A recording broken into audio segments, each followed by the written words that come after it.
할렐루야. 아멘. 오늘도 이 예배 가운데 우리 하나님께서 함께 계신 줄 믿습니다. 오늘 사도행전 2장 36절 47절 말씀 가지고 성령이 일으킨 변화들 이런 은혜를 나누고자 합니다.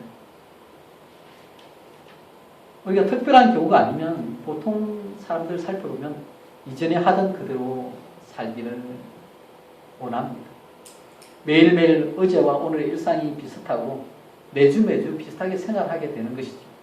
그런데 특별한 일을 경험하게 되면 사람들은 이전과는 다른 선택을 시도합니다. 지난주에 이 남가 지역에 진도 7.1의 강진이 발생했습니다. 1994년도에 노스리지 대지진이 강도가 6.6이었는데 그보다 더 강력해가지고 이번엔 거리가 꽤 먼 우리가 사는 곳까지 그 진동을 느낄 수 있습니다. 캘리포니아에 살면서 우리가 좋은 날씨 또 여유로운 환경에 만족하면서 지내다가도 이곳이 우리가 그할 영원한 처소가 아니면 깨우쳐주는 각성의 신호로 생각할 수도 있을 것입니다. 그런데 사람이 살다 보면 갑작스러운 사고를 당하기도 하고 또 심각하게 병에 걸려서 자신을 점검하는 계기가 그렇게 되기도 하죠. 인생에 특별한 계기가 있게 되면요, 이전과는 똑같이 살 수 없게 되는 것입니다. 그런데 초대교회 그 시대에 엄청난 변화의 계기가 된 것이 바로 성령 강림입니다. 오순절 성령 강림 후에 새로운 변화가 일어납니다. 우선적으로 이 마가의 다락방에서 기도하던 제자들은 성령 충만을 받게 되고 또 반응을 하게 되는 일이 일어났죠. 특히 베드로는 성령 충만한 가운데 이전의 겁쟁이 모습을 다 벗어버리고 모든 사람 앞에서 담대히 복음을 선포하게 됩니다. 그 메시지의 핵심이 오늘 방금 읽었던 사도행전 2장 36절에 나오죠. 그 내용은 너희가 십자가에 못 박은 이 예수가 바로 주님이시오. 그리스도 구원자라는 것입니다. 이게 이제 사람들이 반응합니다. 37절 말씀 보실까요? 베드로의 그 강력한 그 메시지 가운데 그걸 듣던 사람들이 이렇게 반응하죠. 30절 말씀입니다. 그들이 이 말을 듣고 마음에 찔려 베드로와 다른 사도들에게 물어이르되 형제들아 우리가 어찌할꼬 하는가. 베드로의 메시지가 얼마나 강력했던지 그들이 심령에 찔렸다고 합니다. 성령께서 그들의 마음을 찔렸습니다. 그런데 여기에 마음에 찔려라고 표현된 헬라 원래 의미는요, 말발굽에 땅이 깊게 파인 상태를 나타냅니다. 마른 땅에 말이 발굽을 내딛어 땅이 완전히 파일 정도로 지금 베드로의 설교가 듣는 사람들의 심령에 충격으로 다가갔던 것입니다. 이전에 예수님을 십자가에 못 박으라고 군중들이 외칠 때는 그들에게서 양심을 찾아볼 수가 없었습니다. 죄가 없으신 예수님을 권력자의 선동에 따라서 죽음에 내던질 때 이 땅의 정의는 다 사라진 듯 보였습니다. 그런데 지금 그 유대인들이 양심의 찔림을 받습니다. 그리고 베드로와 다른 사람들 앞에서 형제들아 우리가 어찌할꼬 하며 대책을 묻습니다. 사람들이 뭔가를 잘 모를 때는 누구든 잘못을 할 수 있습니다. 그런데 문제는 깨닫고 나서 잘못을 깨닫고 나서 어떻게 반응을 하냐, 그것이 문제입니다. 어떤 자는 자신의 잘못을 이제 알게 되고 나서도 체면을 유지하기 위해서 잘못을 듣고 도리어 잘못을 지적하는 사람에게 화를 내며 공격하는 경우도 많습니다. 그런데 오늘 본문에 등장하는 사람들을 보면 자신들의 지난 모습이 잘못되었다는 것을 솔직히 고백합니다. 그리고 어떻게 하면 이 양심의 가책을 해결할 수 있는지 묻습니다. 여기에 베드로가 분명하게 답을 줍니다. 38절의 말씀이죠. 베드로가 이르되 너희가 회개하여 각각 예수 그리스도의 이름으로 세례를 받고 제사함을 받으라. 그리하면 성령의 선물을 받으리니. 이전에는 성령을 선물로 받으리 이렇게 되어 있었는데요. 이 성령이 가져온 변화 중에 분명히 드러나는 것은 베드로의 모습입니다. 이전에 예수님이 십자가에 달리기 전에는 예수님을 3번이나 부인했던 그 겁쟁이 베드로가 아니라 지금 성령 충만한 모습으로 담대하게 복음을 전하고 지금도 성령의 지혜 가운데 분명하게 해결책을 제시합니다.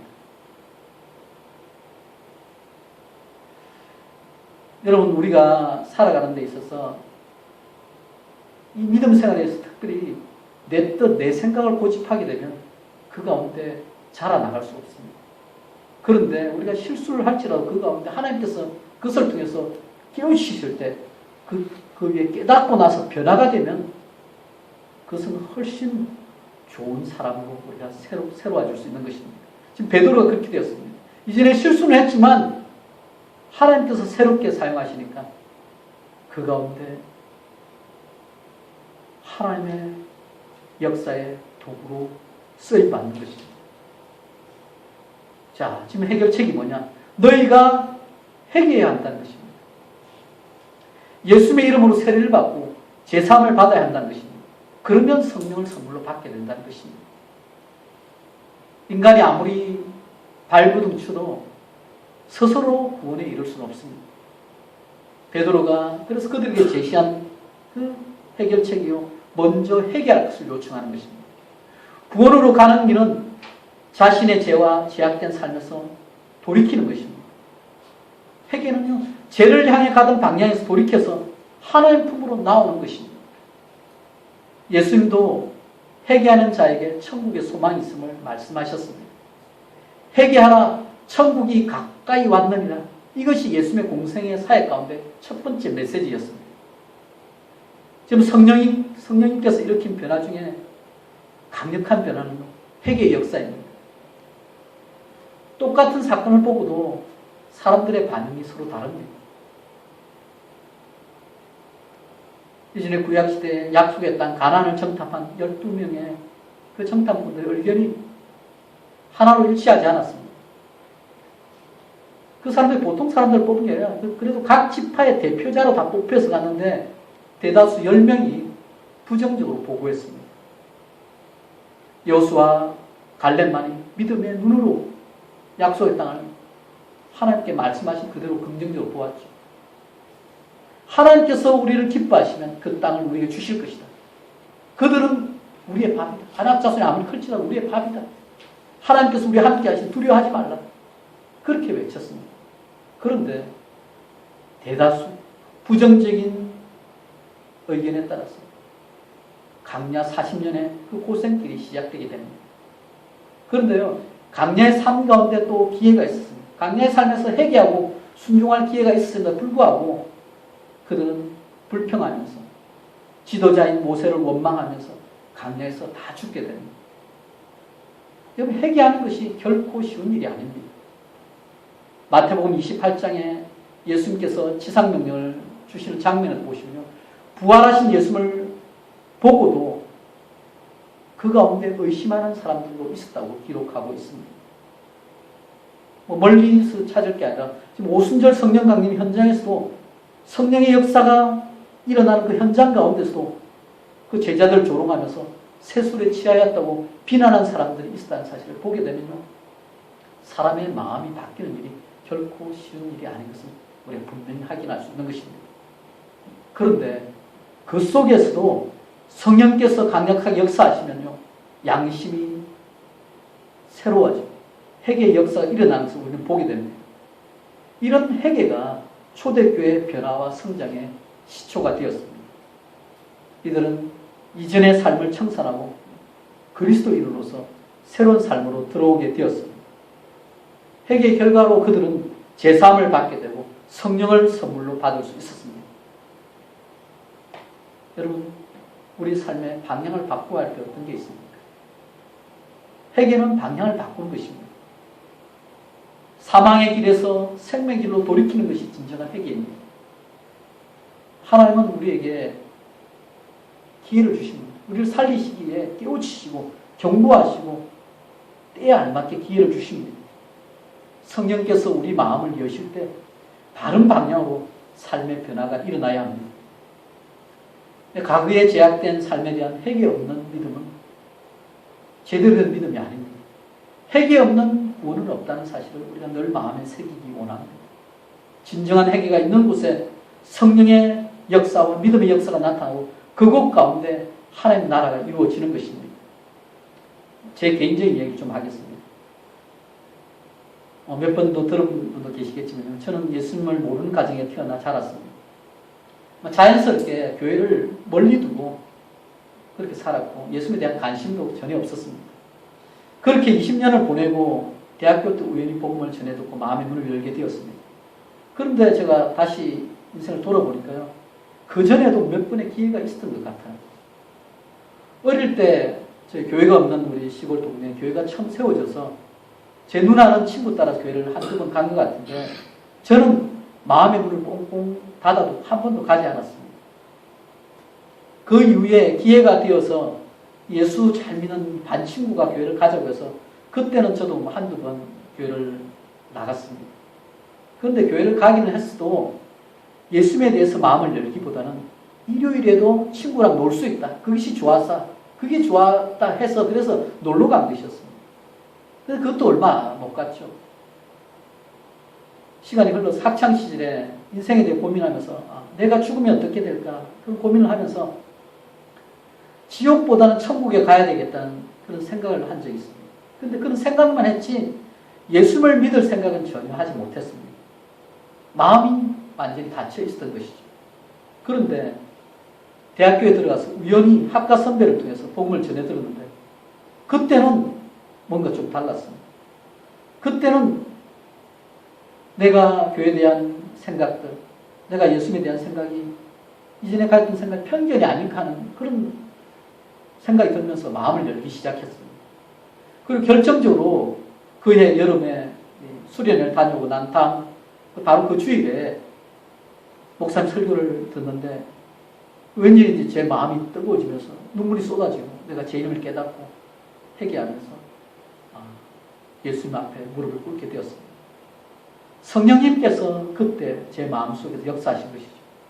그 위에 전의 인생의 터닝 포인트가 바뀌어서 변화된 인생을 살게 되었습니다.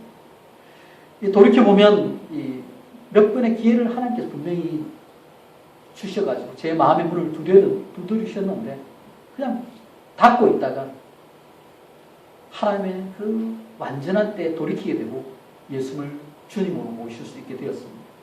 성령님께서 역사하시니까 그대로 있을 수가 없더라고요.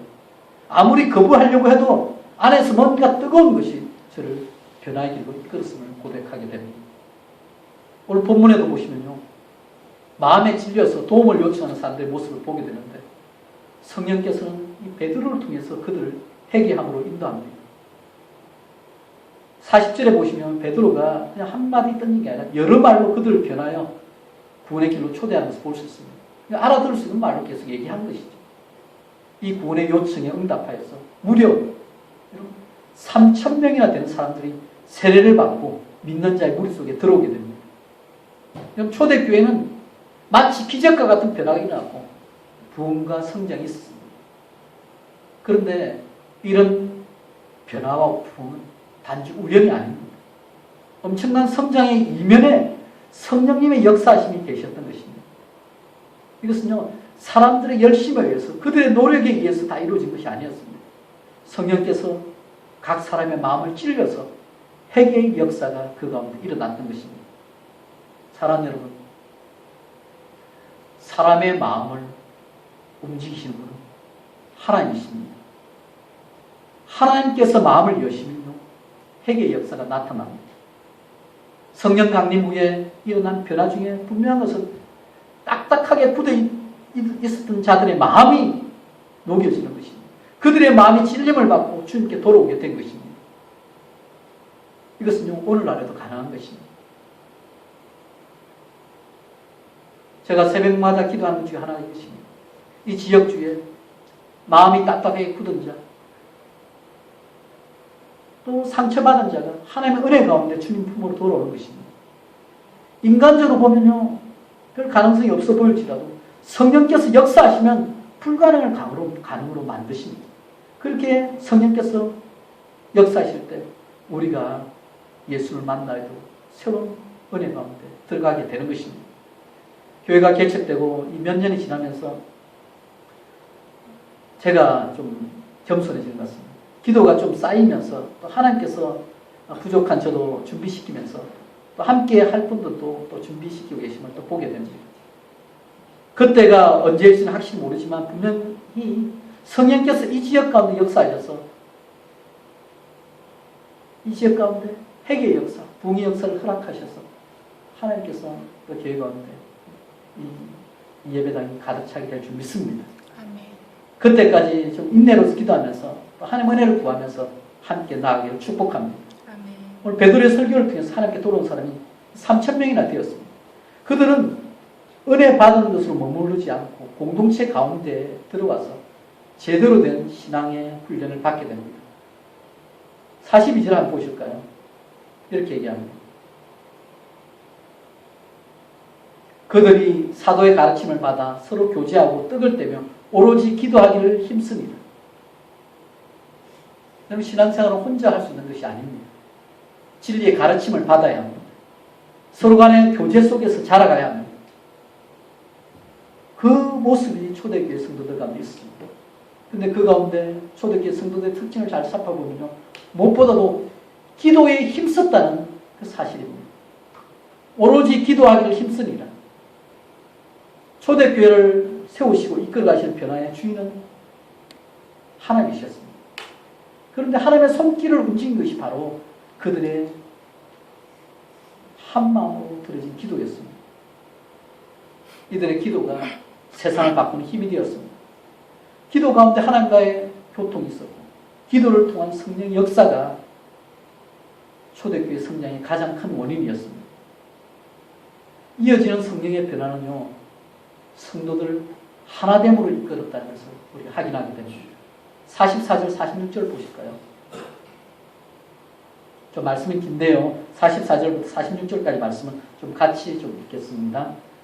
믿는 사람이 다 함께 있어 모든 물건을 서로 통용하고 또 재산과 소유를 팔아 각 사람의 필요를 따라 나눠주며 날마다 마음을 같이하여 성전에 모이기를 힘쓰고 집에서 떡을 떼며 기쁨과 순전한 마음으로 음식을 먹고, 네, 거기까지요. 이 성령을 받은 믿음의 공동체에 세상에서는 찾아볼 수 없는 일들이 일어났습니다.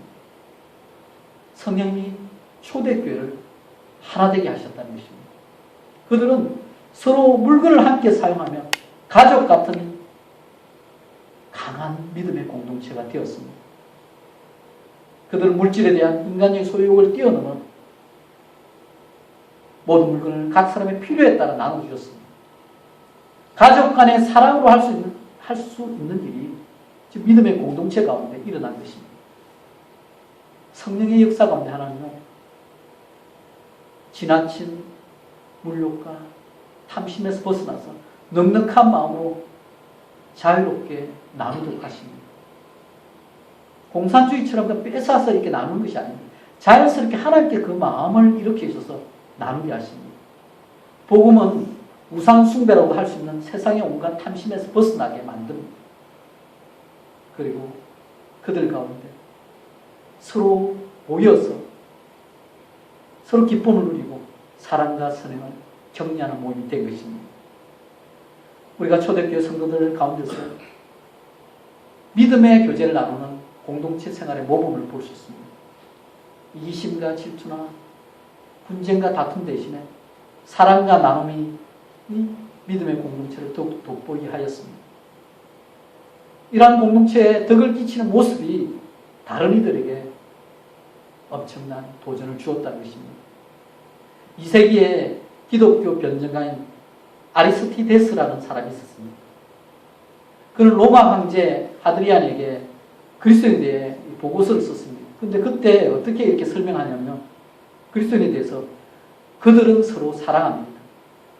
그들은 가부를 돕고 학대하는 자의 손에서 고아를 구해냅니다. 그들은 자신에게 있는 것을 가난한 자들에게 나누어주며 나그네를 보면 집으로 초대하여 마치 친형제라도 되는 것처럼 반가워합니다. 그들은 자신들을 평범한 의미의 형제로 여기지 않고 하나님 안에서 성령으로 한 형제가 되었습니다. 이것이 복음입니다. 초대교회 그리스도인들은 하나님의 말씀대로 사랑을 실천하고 세상에도 덕이 되는 그런 삶을 살았던 것입니다. 요한복음 17장에 보시면요, 예수님께서 제자들과 또한 제자들의 제자들을 위해서 기도하면서 그들의 하나됨을 위해 우리가 마음을 쏟고 기도하신 것을 우리가 이미 확인할 수 있습니다. 요한복음 17장 20절 21절 말씀인데요, 제가 읽습니다. 예수님의 기도입니다.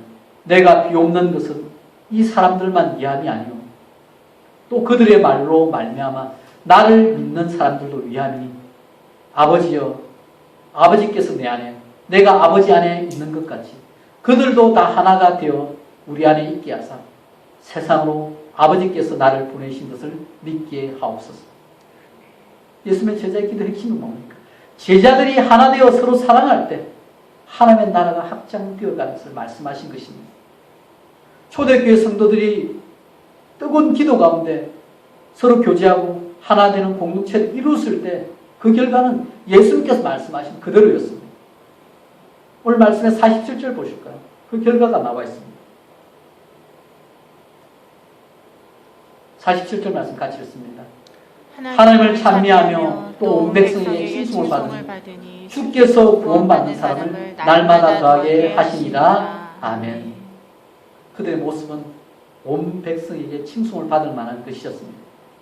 그 결과로 구원받는 사람이 날로 더해지는 그런 엄청난 부흥이 있었습니다.